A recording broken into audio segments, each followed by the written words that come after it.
दोस्तों ये जगह जो आप देख रहे हो ये है केदारनाथ का रास्ता। केदारनाथ की तरफ जो रास्ता जाता है अटाली गांव से थोड़ा सा आगे, ये पहाड़। और देखिए गर्मी का आलम यह है कि ये पहाड़ भी झुलस चुके हैं। इतनी तेज़ धूप और गर्मी, लेकिन इस तेज़ धूप और गर्मी में भी एक शख्स है जो, क्या उम्र है आपकी बाबा? 62 साल। 62 साल की उम्र में ज़बरदस्त एनर्जी लेकर के केदारनाथ बद्रीनाथ की यात्रा की।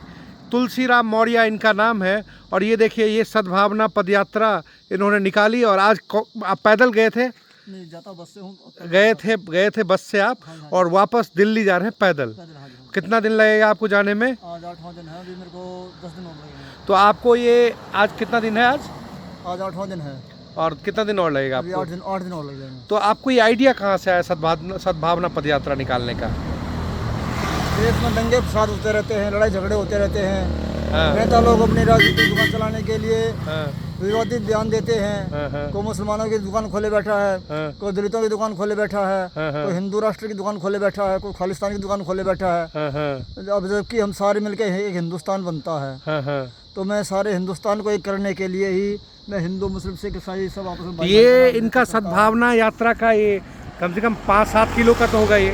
हाँ। इसे देखो, एक बुजुर्ग आदमी कंधे पे देश की एकता और अखंडता को एक मिसाल बनाने के लिए सद्भावना पदयात्रा कर रहे हैं। ये यहाँ पे क्या क्या है थोड़ा दिखाइएगा आप। ये भगवान श्री विष्णु है। हाँ। माता लक्ष्मी है। हाँ। हमारे श्री गुरु नानक देव जी हैं। हाँ। इधर महात्मा बुद्ध हैं। हाँ। ये महावीर स्वामी जी हैं। हाँ। ये कबीर दास जी हैं। हाँ। ये ईसा मसीह जी हैं। हाँ। और ये मक्का मदीना है मुसलमानों का।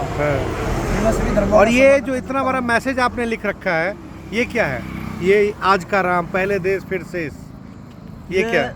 आदरणीय मोदी जी ने जो देश के हित में साहसी कदम उठाए हैं, हाँ। उनको मैंने लिखा है। हाँ। क्योंकि जिस तरह भगवान राम ने राक्षसों को मारकर साधुओं का, सज्जनों का सम्मान किया, उनको सुरक्षित जीवन दिया, आम जन जीवन को सुरक्षा दी, उसी प्रकार आदरणीय मोदी जी ने भी आतंकवादियों को मारकर, उनके घरों में घुसकर मार करके, और कूटनीतिक स्तर पर भी जो आतंकवादी देश थे, कुल मिला के माना जाए तो आप मोदी जी के सपोर्टर हैं?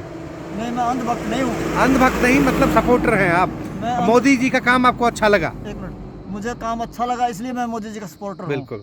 मैं चाहता हूँ कि अब की बार 400 पार हो, और यही मेरे भगवान से प्रार्थना है कि वे 400 पार, 400 जबकि 450 पार हो जाएं। तुलसीराम मौर्य जी, ये जो पीछे आपके पीछे जो ये ग्रीन कलर का शायद ये तिरपाल है, हाँ। इसका क्या काम होता है? ये मैं रात को कहीं भी जहाँ रात होती है वही टेंट लगा करके सो जाते हैं? बचा के सो जाता हूँ। वाह, आपके हौसले और आपके जज्बे को सलाम, जो 60-62 साल की उम्र में आप कर रहे हैं देश की एकता अखंडता के लिए।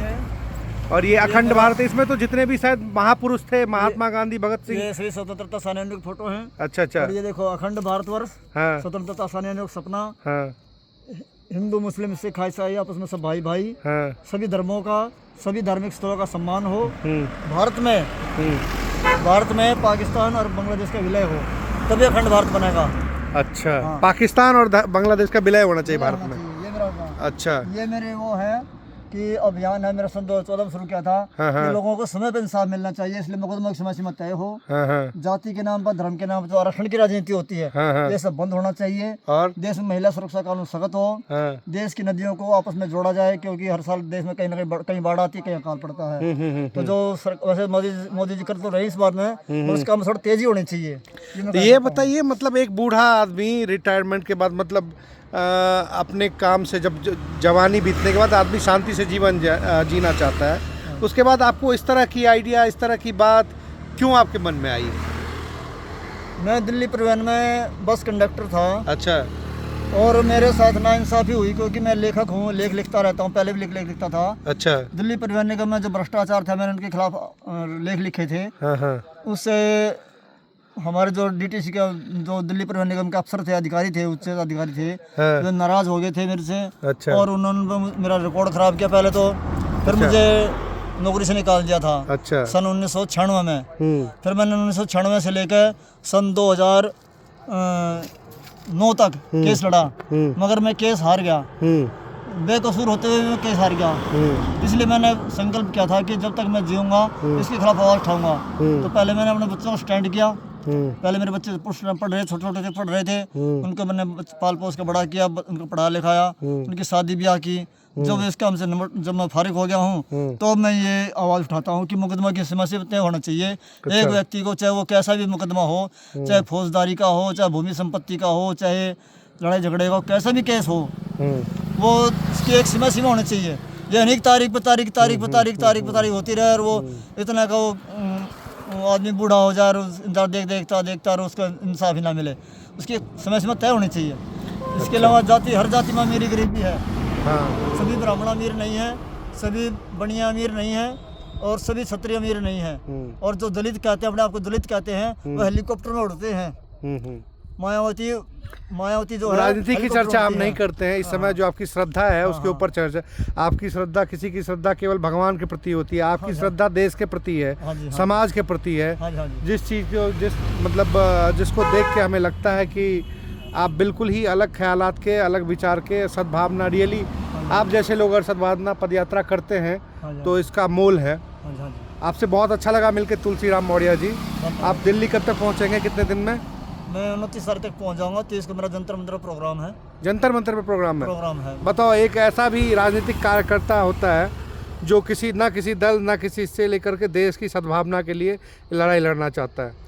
आपका बहुत बहुत धन्यवाद तुलसीराम मौर्य जी। जो जंतर मंतर का कार्यक्रम है वो उसका जो हिंसक आंदोलन होते हैं, जो पत्थरबाजी होती है हमारे जवानों पर, जिसमें जो घायल हो जाते हैं, जो शहीद हो जाते हैं, उनके सम्मान में मेरा इनका उपवास रहता है। उनकी सुख शांति के लिए, उनके घर के परिवार को सुख शांति। आप लोगों को कुछ कहना चाहेंगे मौर्य जी? मैं तो यही कहना चाहता हूँ कि जो हमारे देश में जो मीर जाफर बने हुए हैं, जो जयचंद और मीर जाफर हैं, उनसे सावधान रहें, किसी के बहकावे में ना आए। हम सब भाई भाई हैं और धार्मिक कट्टरता छोड़ें और आपस में मिलजुल कर रहें। चलिए, बहुत बहुत धन्यवाद आपका तुलसीराम मौर्य जी। ये इनका नंबर है, अगर कोई कुछ बात करना चाहे, कोई मदद करना चाहे, कुछ भी, तो 9266590619 ये नंबर है तुलसीराम मौर्य जी का। आप इनसे संपर्क कर सकते हैं। 62 साल का बुजुर्ग सद्भावना के लिए पैदल यात्रा कर रहा है। इससे अच्छा हिंदुस्तान क्या हो सकता है। आपका बहुत बहुत धन्यवाद। आपसे लाखों लोग इंस्पिरेशन लेंगे, प्रेरणा स्रोत बनेंगे आप लाखों लोगों का। आप जैसे लोगों का होना इस देश में बहुत ज़रूरी है। धन्यवाद आपका।